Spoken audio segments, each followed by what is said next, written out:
They say you never see a storm coming until it's already over your head. 8 years. That's how long I gave to VisionTech Consulting, a company that once felt like family. 8 years of late nights, tight deadlines, and endless coffee runs. I was the reliable guy, the one people called when things fell apart. The one who fixed what others broke. I never asked for much. Just respect. Maybe a little recognition. And honestly, I thought I'd finally earned it. That Friday morning felt different. The sun was out, the air felt lighter, and for the first time in months, I wasn't thinking about work. I had a flight booked to Maui that evening. 2 weeks of peace. Just me and Lena, my girlfriend, my anchor, the only person who saw how hard I'd been pushing myself. She'd been begging me to take a break, to stop letting work run my life. And finally, I listened. That afternoon, I sat at my desk finishing my final report for the quarter. It was perfect. Clean data, solid presentation. The kind of work that could earn anyone a promotion. Marcus Reed, my boss, had even hinted at it weeks ago. He said, "Keep leading like this, Daniel, and we'll be shaking hands over your new title soon." I believed him. Maybe I shouldn't have. I hit send on that last file, leaned back and smiled. 8 years of effort. Finally paying off. Then, it happened. A single notification appeared on my screen. One new email, subject line, termination notice. I remember the chill that ran through me. At first, I thought it was a mistake. Maybe a system glitch. But as I opened it, the smile on my face faded. It was from HR, copied to Marcus. Short, detached, cold, effective immediately. Your employment with VisionTech Consulting is terminated. Please return all company property by 5 p.m. That was it. No warning. No reason. Just a few lines to erase 8 years of loyalty. I sat there frozen, staring at the words. My heart was racing, but my body wouldn't move. People around me were laughing, talking about weekend plans, completely unaware that my entire world had just been ripped apart by one email. Finally, I stood up and walked straight to HR. Carla, the HR director, met me with that practiced corporate smile, the kind that looks polite but means nothing. "Daniel, I'm so sorry. This wasn't an easy decision. It's not personal, it's just business realignment. Not personal." She said it like I was just another file being archived, but I saw something in her eyes, hesitation. Like she knew something, but couldn't say it. I left her office in silence. And that's when I saw him, Marcus. Standing by the conference room, pretending to talk to someone on the phone. Our eyes met.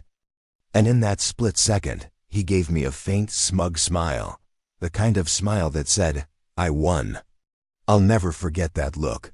I went back to my desk, packed my things into a box. No one said a word. Some pretended to be busy. Others just avoided eye contact. I walked out of that building feeling like a ghost, erased, invisible, forgotten. That night, Lena tried to comfort me. She made dinner, tried to make me laugh, told me we could still go on vacation, that maybe it was a blessing in disguise, but I couldn't shake the feeling that something was off. Something deeper. You don't get fired for exceeding expectations. You don't get fired hours before your vacation unless someone wants you gone fast. So, around midnight, I opened my laptop. Old habit, I guess. Just wanted to make sure I had copies of my personal files before returning the work. Laptop. That's when I saw it. Half my folders were gone. Others had new names. One caught my eye. VisionTech Revamp by Marcus Reed. I clicked it open, and my stomach dropped. Slide after slide, chart after chart. My work. The exact project I'd spent months building. Every detail. Every line of code. Every strategy I'd poured myself into, but now it had a new author. Marcus. I sat there, staring at the screen, feeling this quiet kind of rage, the kind that doesn't shout or throw things. It just sits there, waiting. It all made sense now. The late-night meetings Marcus took over. The sudden changes to file permissions. The fake encouragement. He'd been planning this for weeks. He didn't just want my job. He wanted my work, and once he got it, he made sure I was gone before anyone could question him. Lena walked into the room, saw me sitting there in the dark. She whispered, "Daniel, come to bed. It's not worth losing sleep over." But I couldn't move. Not yet, because in that moment, something inside me shifted. The hurt was still there, sure, but it was changing shape. Turning into focus, I looked back at the screen, at my stolen work, and thought, if Marcus thought firing me was the end, he has no idea what I'm about to do next. That night I didn't sleep. Not because I couldn't, but because I wouldn't. You know that feeling when something inside you refuses to rest? When your mind keeps replaying everything that went wrong, looking for the moment it all slipped away? That was me, sitting in the dark, lit only by the glow of my laptop screen. Lena had fallen asleep hours ago. But I couldn't join her. Not when every part of me screamed that what happened wasn't an accident. Marcus hadn't just fired me. He'd erased me. So I started digging old drives, project folders, backup archives, places I knew Marcus never looked. He probably thought I deleted everything when I left, but he didn't know me as well as he thought. Every file I opened pulled me deeper. Every discovery felt like a knife twisting in slow motion. First, I found a login record, timestamp showing my account accessed at 2:14 a.m., 3 nights before my termination. I wasn't online that night, but Marcus was. Then I found something worse. Screenshots from internal chat logs, messages where Marcus casually mentioned upcoming restructuring. Weeks before anyone else knew, he'd been setting me up for a while, pretending to mentor me, while planning to cut me out. Each piece of proof built a story, one I didn't want to believe but couldn't deny. He'd taken my project, my promotion, and maybe even my reputation. And still, I kept digging. It was past 3 a.m. when I stumbled across a hidden folder labeled Consultation Notes. Inside were emails between Marcus and a rival consulting firm, a name I instantly recognized. A competitor. My heart started racing. Marcus had shared VisionTech's confidential proposal, my proposal, with them. And in return, they promised him a consulting bonus once the deal closed. So it wasn't just betrayal. It was theft. Corporate betrayal at the highest level. In that moment, something changed in me. The sadness faded first. Then the anger. What replaced it was colder, sharper, a kind of calm that only shows up when you stop caring about how much you've lost and start focusing on what needs to be done. I wasn't looking for revenge anymore. I was looking for truth. And the truth had to come out. Lena woke up around then. She found me still at the desk, eyes red from the screen light. She touched my shoulder softly.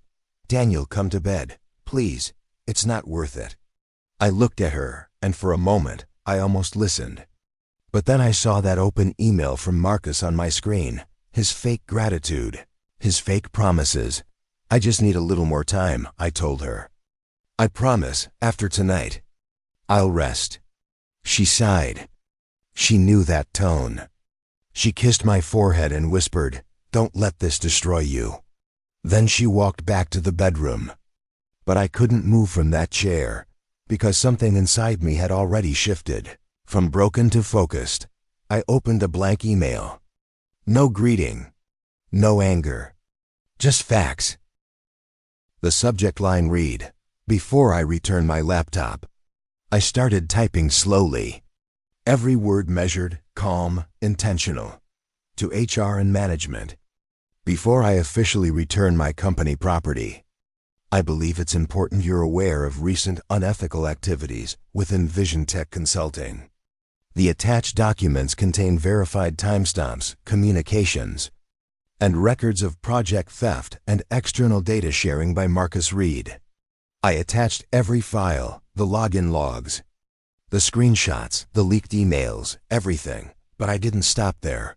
I CC'd Carla from HR, the legal department, and the CEO, Helen Brooks herself. One click. One decision. That's all it would take to end this. I leaned back in my chair, staring at the screen. My finger hovered over the send button. For a moment, I hesitated. What if this backfired? What if they didn't believe me? What if I was burning every bridge I'd ever built? The old version of me, the quiet, loyal Daniel, would have stopped right there. He'd have deleted the email and walked away, hoping karma would handle the rest. But that Daniel was gone. Marcus had made sure of that. Now, all that was left was a man who had nothing left to lose, except his silence. I whispered to myself, "You wanted to take everything from me, Marcus. Let's see how you handle the truth." And with one steady breath, I clicked send. The sound of that whoosh, that little digital tone of the email leaving my outbox, felt louder than thunder. I just sat there staring at the screen, waiting for the world to react. Nothing happened at first. The room was silent again, just the soft hum of my computer. But deep down, I knew something had shifted, because once truth is sent into the world, you can't pull it back. It was almost sunrise when I finally stood up. Lena was still asleep, the first light of dawn spilling through the curtains. I walked over to the window, watching the city wake up. For the first time since I'd been fired, I felt at peace, not happy, not relieved, just steady.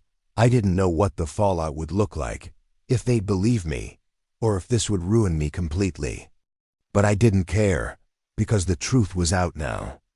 And truth, no matter how long it takes, always finds its way home.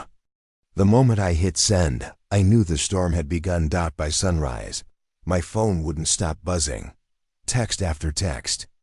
One after another. "Daniel, what did you do?" "Marcus is losing it." "R's in a panic." I stared at the screen, half awake, half dreaming. A strange mix of dread and satisfaction. I didn't reply. Not yet, because I knew this was just the beginning. I got out of bed quietly. Not to wake Lena.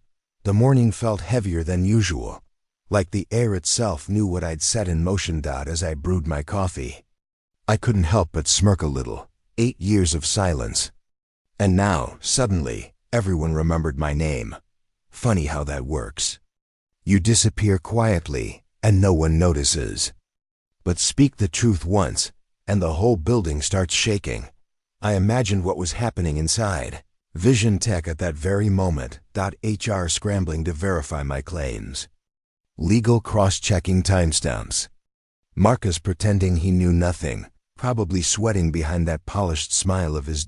And then, an email appeared in my inbox from Helen Brooks, CEO of Vision Tech Consulting. Subject: private call request, urgent. For a second I froze. I wasn't sure if this was good news, or the calm before another storm. I joined the video call. Helen's face appeared first, sharp, composed, the kind of woman who built her career on control. Her voice came through steady and formal. "Daniel, I received your email. That's quite a list of accusations." I nodded, keeping my voice calm. "Not accusations, Helen, evidence." For a moment, she didn't respond. Then I started walking her through everything, step by step. The login records, the file history, the forwarded emails. The proof that Marcus had deleted credit logs and shared confidential material with a competitor.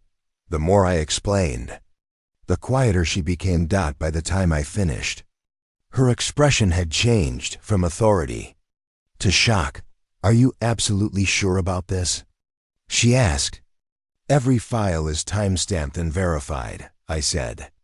"He used my credentials." There was a long pause. Then her tone shifted, colder, firmer. "We'll handle this internally, Daniel. You've done the right thing." And before I could reply, the call ended. For the rest of the day, I tried to go about my life, tried to act normal. But my mind kept wandering back to Vision Tech. What was happening there right now? Were they tearing through Marcus's emails? Was HR realizing just how deep his lies went? By late afternoon, the messages from my old coworkers turned frantic. Marcus got pulled into a closed-door meeting. They're saying you sent something huge. Legal's involved. It's bad. I could almost picture it, Marcus pacing the boardroom, trying to charm his way out, denying everything. But this time, his charm wouldn't save him. A day later, I got a second email from Helen. Subject, thank you. Just 2 words. I opened it, half expecting a legal warning. But it wasn't that. She wrote, Daniel, your evidence exposed serious misconduct. Marcus Reed is being suspended pending investigation. We will be conducting a full audit based on your documentation. You didn't just save your name, you saved the company's integrity. I read it twice, maybe 3 times, letting each line sink in. For the first time in weeks, my chest didn't feel so heavy. I didn't feel like a victim anymore.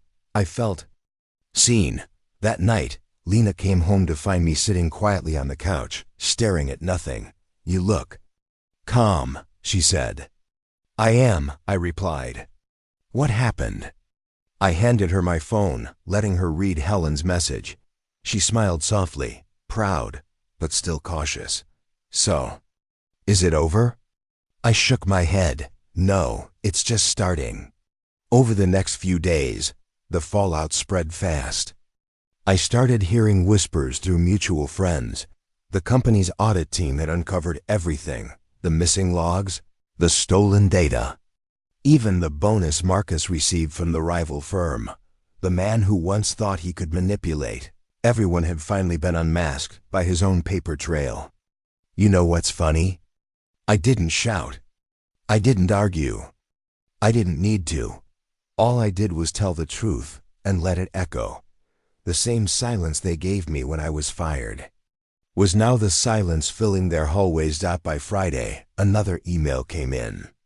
Short, professional, final. From VisionTech HR. Subject, internal update. Effective immediately, Marcus Reed has been suspended pending termination. An internal ethics review confirmed severe policy violations. I stared at that email for a long time. No celebration. No revenge high. Just quiet closure. It didn't feel like victory.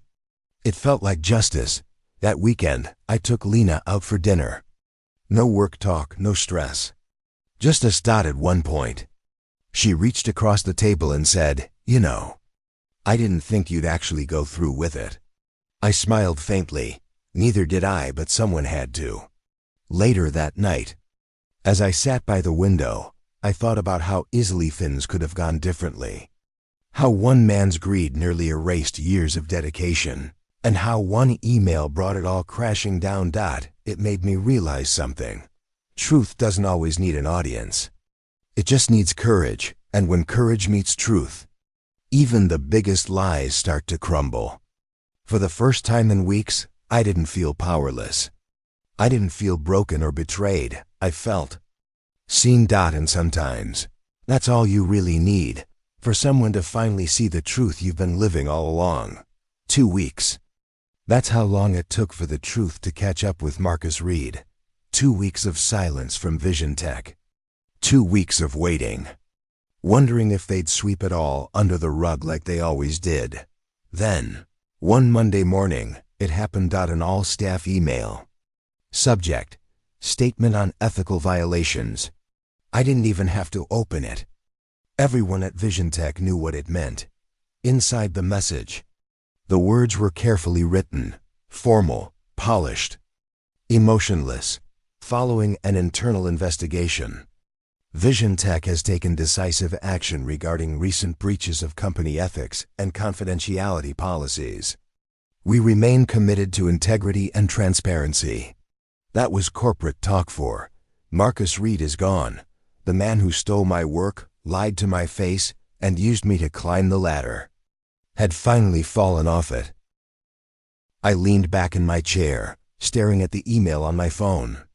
No celebration. No anger. Just a quiet kind of satisfaction. The kind that comes when justice doesn't need to scream. A few hours later, I got another message. This one. Was personal. From Helen Brooks, CEO. Subject: an invitation. On the call, her voice was softer this time, less corporate, more human. Daniel, she said, we've completed the audit. Marcus's misconduct went deeper than we expected. He was manipulating data, redirecting clients, and taking credit for work that wasn't his. You were right. I didn't say much. What was there to say? Truth didn't need me to defend it anymore. It was standing on its own. Then she said something I didn't expect. The board wants to make things right. We'd like you to return to VisionTech. With a promotion. And a pay raise. For a moment, I couldn't breathe. 8 years of loyalty. 8 years of being overlooked. And now, when I'd finally walked away, they wanted me back. I should have been happy. Most people would be. But instead, a strange stillness washed over me. Because as I thought about that offer, I remembered the humiliation. The way HR avoided eye contact. The way people I once called friends turned their backs. Where were they when I stood there, holding that box of my things, walking out of the office like a stranger? Now that I'd exposed the truth, they wanted me back, not because they valued me, but because they needed to clean up their image. I thanked Helen politely. And then I said the one word they didn't expect: no. The silence on the other end was long. You're sure? She asked finally. I'm sure, I said. Some doors aren't meant to reopen. I could almost hear her sigh, part disappointment, part respect. If you ever change your mind, Daniel, you'll always have a place here. Thank you, I replied. But I already found my place. That night, I sat with Lena, watching the sunset through our apartment window. She smiled at me, that quiet, knowing smile she always had. You said no, didn't you? She asked. I nodded. Double quotes, yeah. Good, she said softly. You don't need them anymore. And she was right. With the severance package VisionTech had given me, partly out of guilt, partly out of gratitude, I decided to build something of my own.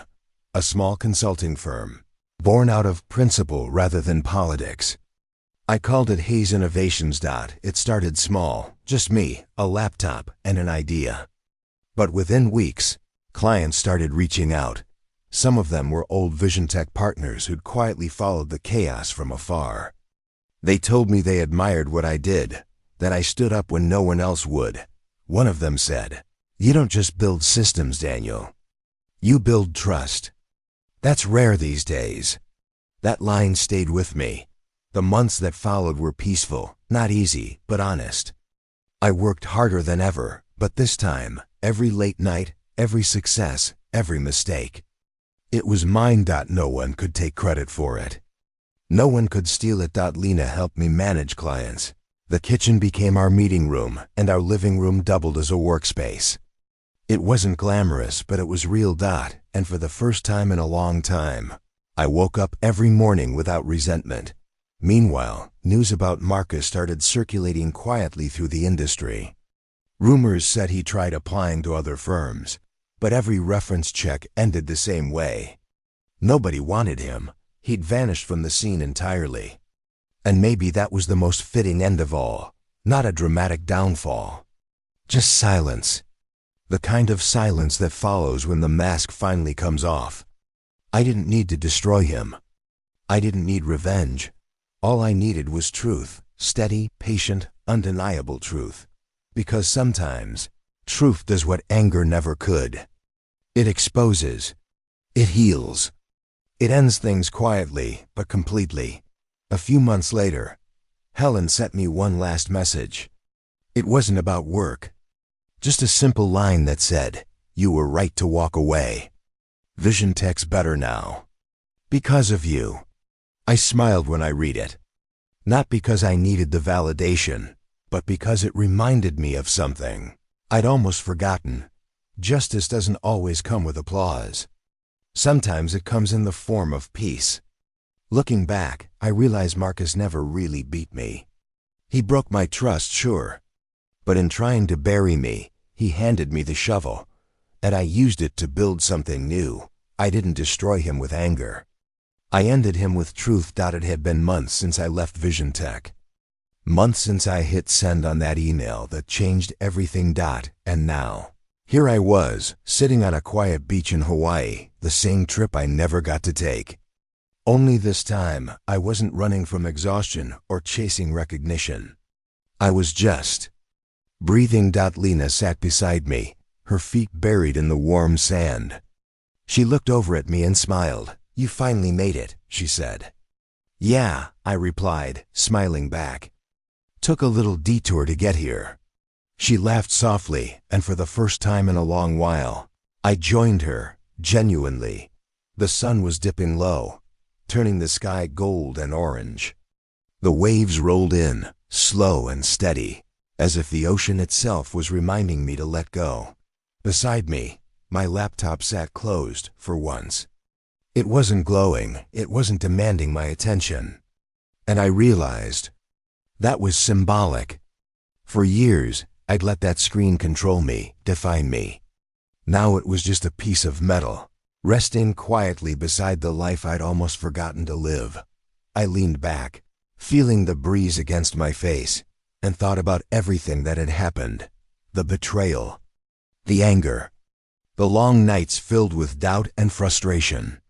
It all felt so far away now, like a story I once read about someone else. But deep down, I knew every part of it had changed me. Because betrayal does that. It breaks something inside you. But it also shows you who you are when everything falls apart. I remembered the day Marcus smiled at me as I walked out of VisionTech with that box in my hands. That smug, empty smile that once made me furious. Now it didn't hold power over me anymore. He was gone. Not just from the company, but from the industry entirely. And me? I wasn't the same Daniel who worked in silence, waiting for others to notice.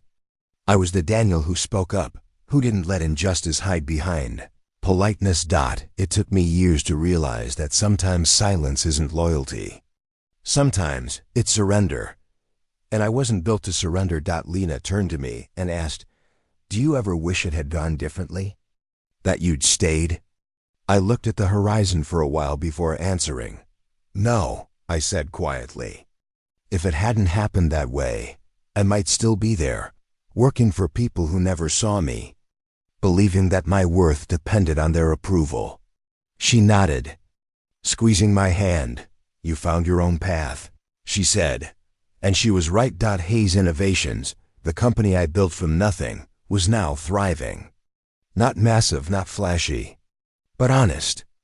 We treated clients like partners, not numbers. We listened, delivered, and stood by our word, and people noticed. But the success wasn't the victory. The real victory was peace. I wasn't waking up angry anymore. I wasn't replaying old conversations or wondering what I could have done differently. I was just present. It's strange, isn't it? How the same moment that breaks you can also rebuild you, if you let it. As the sky darkened, I thought about what I'd learned through it all. Betrayal hurts the most when it comes from the people you trusted, because it forces you to see them clearly, maybe for the first time. But it also forces you to see yourself. It shows you the strength you didn't know you had, the patience you never thought you could hold, and the courage to start again, even when you're terrified. I realized something else too, something I wish I'd known years ago. Not everyone who praises you is your friend.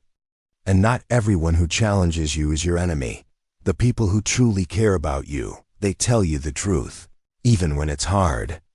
They stand beside you, not because it benefits them, but because they believe in you, and those are the people worth keeping. The rest? Let time deal with them, because time has a way of revealing everything: intentions, truth, and justice. I looked down at my phone. Hundreds of unread messages, emails, and notifications waiting. For once, I didn't feel the urge to answer any of them. Instead, I took a deep breath and said softly, "If someone betrays your trust, don't rush to destroy them. Let truth, time, and patience do it for you." Lena smiled, resting her head on my shoulder. The waves whispered in rhythm, like they agreed. In the distance, the sun touched the horizon, a perfect orange line meeting the deep blue sea. It felt like closure. Not the kind you read in stories, but the kind you earn, quiet, real, and freeing. The kind that doesn't need revenge. Because peace has already won. I think about that email sometimes, the one that started it all. The message I sent at midnight, fueled by truth, not anger. That single click didn't just expose Marcus. It reminded me that even when people try to silence you, the truth has a voice of its own. It doesn't shout. It doesn't threaten. It just waits until the right moment to be seen. And when it finally speaks, it doesn't just bring justice, it brings peace. Sometimes justice doesn't shout. It sends an email. So that's how it all ended.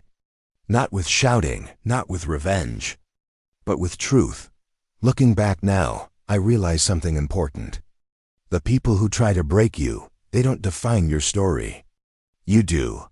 Betrayal might knock you down, but sometimes that's the universe clearing your path. It hurts, yes, but it also sets you free.